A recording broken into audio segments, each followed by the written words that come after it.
안녕하세요. 잡슈광입니다. 최근 일본의 자본이 급속히 해외로 유출되는 사태가 발생해 일본 당국을 충격에 몰아넣고 있습니다. 즉, 캐피털 플라이트, 자본 도피 현상이 거세지고 있는 가운데 기시다 총리가 해외 금융사들 앞에서 때 아닌 말실수를 해 톡톡히 망신을 당했는데요. 영국 런던의 금융 중심지 시티에서 영국 금융인들을 향해 뜬금없이 기시다의 죽음에 투자하세요 라는 뜻의 발언을 해 논란이 된 것인데요. 실제로 이날 기시다 총리는 안심하고 일본에 투자하십시오. 일본 시장은 성장을 계속해서 이어가는 데다 안정적이기까지 합니다. 라고 설명한 뒤 인베스트인 기시다 라고 영어로 마무리했는데 끝에다 일본어로 뭐뭐입니다를 뜻하는 데스를 붙이는 바람에 인베스트인 기시다 데스가 되어버렸습니다. 때문에 기시다가 이끄는 일본에 투자를 해달라는 의미 대신 영어로 죽음을 뜻하는 데스를 붙인 꼴이 돼 기시다의 죽음에 투자하세요 라는 뜻이 됐습니다. 물론 현장에 있던 영국인 대부분은 기시다 총리가 말하려는 의도를 이해했다고 하지만 일본어가 붙은 이 영어 문장은 이러지도 저러지도 못하는 일본 경제의 현 주소를 마치 기시다가 대변한 것 같은데요. 실제로 지금 일본은 10여 년간 유지했던 아베노믹스 정책을 항복할 정도로 최악의 상황이 연출되고 있는 중으로 설상가상으로 한국에게 질 게 뻔한 일에 승부수를 내걸며 나락으로 빠질 위기에 처해 있습니다.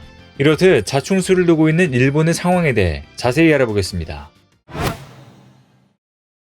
사실 그동안 일본 정부는 굉장히 특이한 행보를 보이고 있었습니다. 전 세계가 인플레이션에 시달려 가파른 금리 인상을 하고 있는 중에 혼자서 굳건하게 마이너스 기준금리를 유지하고 있었기 때문입니다. 오랫동안 경제 침체 국면을 겪었던 일본은 아베노믹스로 대표되는 돈풀기 정책으로 가까스로 침체 국면에서 벗어나자 최근에 아무리 인플레가 심하다고 하더라도 최대한 버텨보려고 한 것입니다.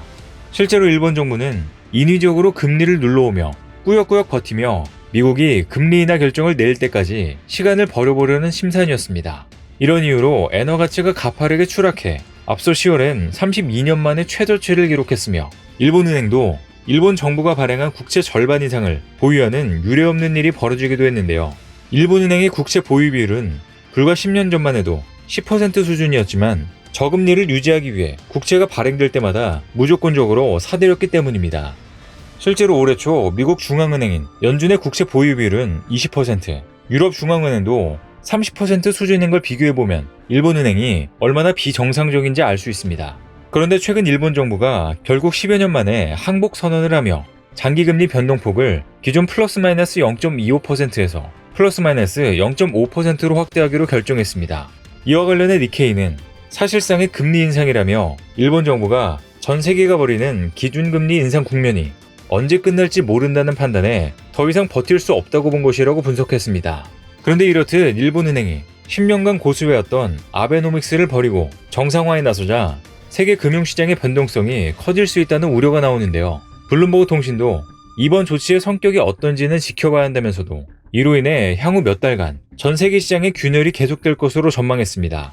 UBS 증권의 아다치 마사미치는 일본은행이 뭐라고 부르든 초저금리 정책의 출구를 향한 조치라며 통화 완화 정책이 사실상 끝을 향해 가고 있다고 분석했습니다. 뿐만 아니라 전문가들은 일본의 정책 전환으로 일본 기관 투자자들이 채권, 주식 등 해외 자산을 대대적으로 팔아치우는 쓰나미가 발생할 수 있다고도 봤습니다.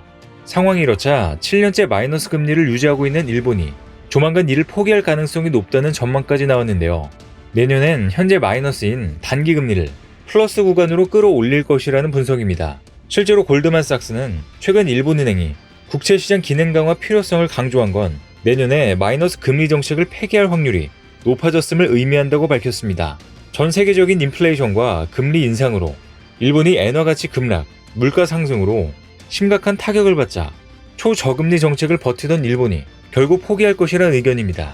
골드만삭스 이코노미스트도 일본은행은 장기금리 허용폭을 추가 확대하기보다는 더 큰 조치를 내놓을 것이라며 마이너스 정책금리 목표를 바꿀 수 있다고 내다봤습니다. 심지어 니케이 신문에서는 일본은행이 금융 완화 정책을 기습적으로 수정하면서 일본의 국가 신용등급 강등 우려가 커졌다고 보도를 할 정도인데요. 지난 10년간 무제한 돈 풀기로 국가 부채가 급증한 가운데 사실상의 금리 인상 조치로 정부 재정이 급격하게 악화될 수 있다는 이유에서입니다. 이렇듯 경제규모 세계 3위인 일본이 경제대국 지위를 지키지 못할 것이라는 예측이 잇따르고 있습니다. 세계에서 가장 먼저 초고령 사회에 진입한 인구 구조와 세계 1위인 국가부채 비율 등이 원인으로 지목됐는데요. JP모건이 주요 50개국을 대상으로 분석한 장기 전략 보고서는 앞으로 10년간 일본의 연평균 성장률이 50개국 중 최저인 0.8%에 그칠 것으로 예상했으며, 골드만삭스는 2075년까지 내다본 장기 전망 보고서에서 일본의 경제 규모가 현재 세계 3위에서 2030년 4위, 2040년 5위, 2050년 6위 등으로 계속 하락해 2075년엔 12위로 내려앉을 것으로 예상했습니다. 이런 가운데 일본은 가능성이 없는 곳에 계속해서 투자하면서 경제적 위기와 어려움을 가중시키고 있는데요. 실제로 반도체 생태계를 재건한다고 도요타, 소니, 소프트뱅크 등 일본 기업 8곳이 합작해 만든 라피더스를 일본 정부가 700억엔, 약 6,700억 원을 지원하는 등 엉뚱한 곳에 돈을 쓰고 있기 때문입니다. 반도체 제조사 라피더스는 2027년 양산 목표로 현재 2나노미터 공정을 개발하고 있는 중으로 삼성을 따라잡는다는 게 목표입니다. 하지만 현실은 일본 기업들과 삼성 사이 엄청난 기술 격차가 난 마당에 이제 와서 합작사를 설립하고 지원금을 쏟아붓는다 하더라도 따라잡기는 쉽지 않아 보입니다. 사실 이번에 일본은 반도체 드림팀을 만들어 1990년대 이후 한국에 내줘야 했던 반도체 왕좌를 다시 찾아오겠다는 의지를 강력하게 내비쳤었는데요. 라피더스의 네로라는 일본 유수 기업들이 자금과 기술을 투입하고 일본 정부까지 팔을 걷어붙인 이유가 바로 이 때문입니다. 하지만 당장에 해결해야 할 과제가 많아 목표 달성이 쉽지만은 않을 것으로 보이는데요. 실제로 반도체 첨단 공정 기술 개발은 기업의 대규모 투자와 정부의 지원, 기존에 쌓아온 연구 성과와 노하우가 복합적으로 맞물려야 합니다. 반면에 라피더스가 내놓은 투자 규모나 현재 일본의 기술 수준은 5년 내 목표를 달성하기에 턱없이 부족한 것으로 평가되는데요. 단적으로 일본 기업 8곳이 라피더스에 출자한 자금은 702억 원으로 일본 정부가 지원하기로 한 금액을 합쳐도 1조 원에 못 미칩니다. 반면에 삼성이 미국 테일러 공장에 투입하겠다고 선언한 자금 규모만 22조 원 수준인데 투자 규모부터 넘사벽으로 기술 격차는 굳이 말하지 않아도 될 정도입니다. 그런데 사실 일본이 처음부터 반도체 기술 경쟁력이 없던 것은 아니었는데요. 일본의 반도체 산업은 1980년대 후반만 해도 전 세계 시장을 석권했고 NEC, 도시바 등 일본 5대 반도체 메이커는 세계 반도체 시장을 주름잡았었습니다. 하지만 곧바로 일본 반도체 산업은 내리막길을 걷기 시작했는데 1990년대 시장 수요를 잘못 판단한 일본 업체들이 대규모 투자에 나선 한국과 경쟁에 패하면서 쇠락의 길을 걸었습니다. 그리고 이제서야 일본 정부가 반도체 산업에 다시 눈을 돌려 반도체를 다시 국가 전략 산업으로 지정하고 공장 건설에 대규모 보조금을 지원하며 산업 부활에 힘을 쏟고 있는 것입니다. 하지만 이미 삼성에 밀려 경쟁력이 한참 떨어진 반도체 산업을 공들여 다시 키운다 하더라도 삼성을 이기지 못할 것 같은데요. 그리고 이런 현실을 잘 알고 있는 일본은 삼성을 이길 승산이 크지 않다고 보고 전력 반도체 시장에서의 주도권을 주겠다는 다른 계획을 내놓았습니다.